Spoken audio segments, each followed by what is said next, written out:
Assalamualaikum warahmatullahi wabarakatuh. Kami dari kelompok 1 akan mempresentasikan hasil diskusi kami tentang disintegrasi bangsa.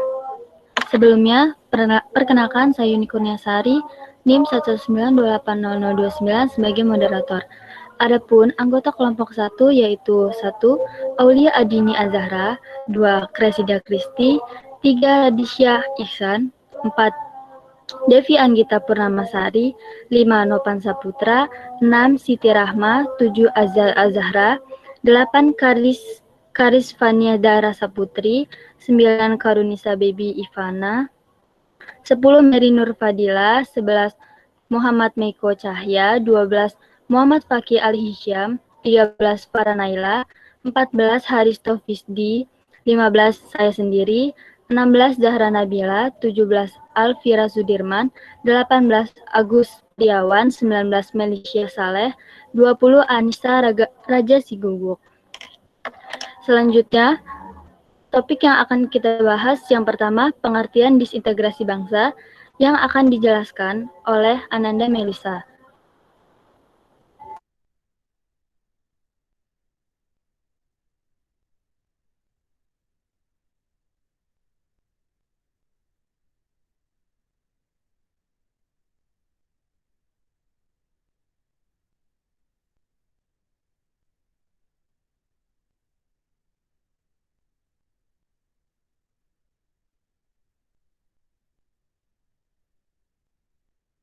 Ya, saya akan menjelaskan, mohon maaf sebelumnya sepertinya Melisa terkendala jaringan.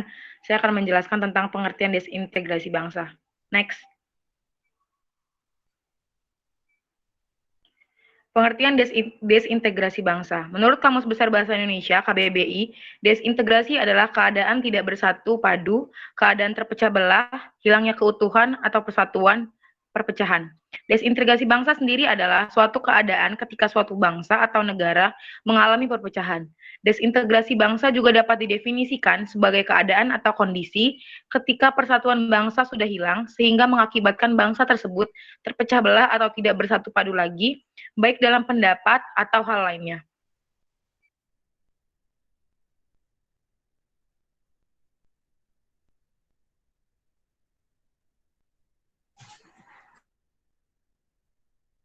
Lalu ada pun penyebab disintegrasi bangsa, yaitu yang pertama kurangnya penghargaan terhadap kemajemukan yang bersifat heterogen, terus kurangnya toleransi antar golongan, kurangnya kesadaran diri masyarakat Indonesia, adanya ketidakpuasan terhadap ketimpangan hasil-hasil pembangunan, dan tidak memiliki persamaan pandangan dari anggota masyarakat tentang tujuan semula dijadikan pedoman oleh setiap anggota. Yang keenam, ada perilaku setiap warga masyarakat lebih cenderung melawan atau melanggar nilai dan norma yang sudah disepakati bersama. Kemudian ada sering kali terjadi pertentangan antara norma yang ada di dalam masyarakat. Kemudian ada nilai dan norma yang ada di masyarakat tidak lagi berfungsi dengan baik serta maksimal sebagaimana mestinya. Selanjutnya ada tidak adanya komitmen serta konsistensi bersama pada pelaksanaan sanksi untuk mereka yang melanggar norma yang ada di masyarakat. Dan terakhir, sering terjadi proses sosial di masyarakat yang sifatnya disosiatif, contohnya persaingan tidak sehat, saling hasut, saling fitnah, pertentangan antar individu ataupun kelompok, dan seterusnya.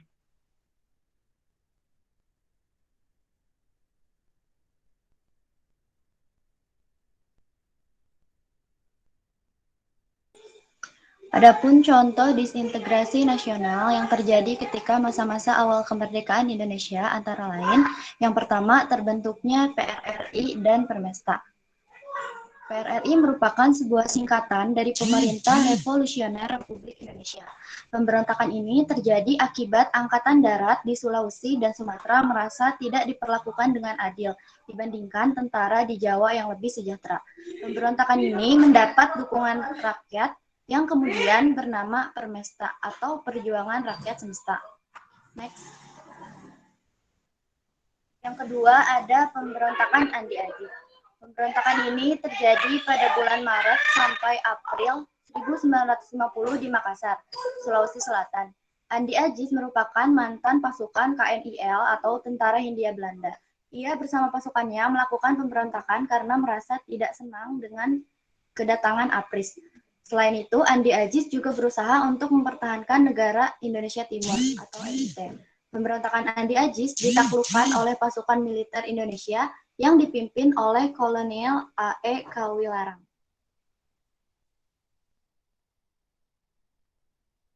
Selanjutnya yaitu ada Republik Maluku Selatan atau RMS. Pemberontakan RMS ini dilatar belakangi oleh adanya penolakan masyarakat Maluku terhadap terbentuknya Negara Kesatuan Republik Indonesia atau NKRI. Mereka menolak jika negara Indonesia Timur digabungkan ke dalam NKRI dan ingin mendirikan negaranya sendiri, yaitu Republik Maluku Selatan. Dan yang terakhir yaitu ada PKI Madiun. Pemberontakan ini terjadi akibat perbedaan ideologi antara komunis dan Pancasila. Konflik ini berawal dari sakit hati Amir Syarifuddin yang diberhentikan sebagai menteri. Amir kemudian membentuk Front Demokrasi Rakyat atau FDR yang berisi 3 partai besar komunis dengan tujuan menjatuhkan kabinet Muhammad Hatta.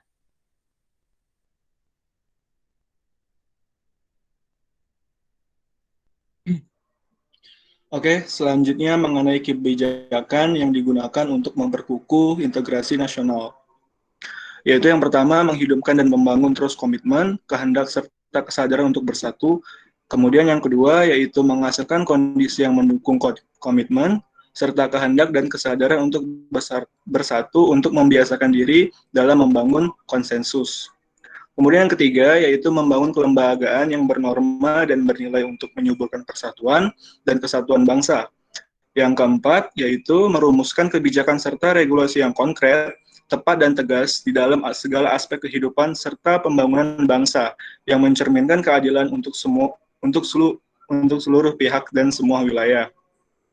Kemudian yang terakhir yaitu usaha bersama dan pembinaan integrasi nasional membutuhkan kepemimpinan yang arif dan efektif. Selanjutnya, saya serahkan kepada moderator. Adapun pencegahan disintegrasi bangsa yaitu yang pertama memberikan pemahaman tentang patriotisme, yang kedua menghilangkan hal-hal yang berbau premodalisme, yang ketiga rakyat harus memiliki sifat selektif.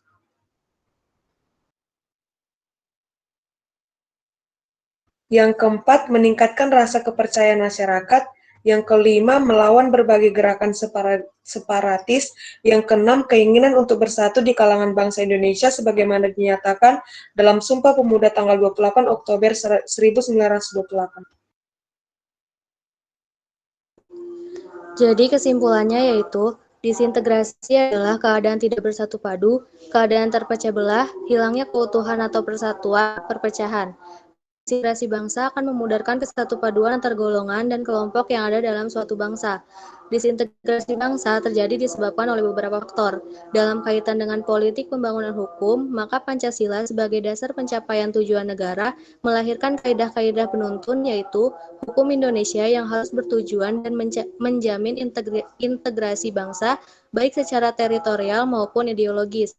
Hukum harus bersamaan membangun demokrasi, membangun keadilan sosial, maka hukum Indonesia harus tegas demi menjaga persatuan, meningkatkan rasa nasionalisme, keadilan harus dijunjung tinggi, dan toleransi antar agama, suku, ras harus ditingkatkan.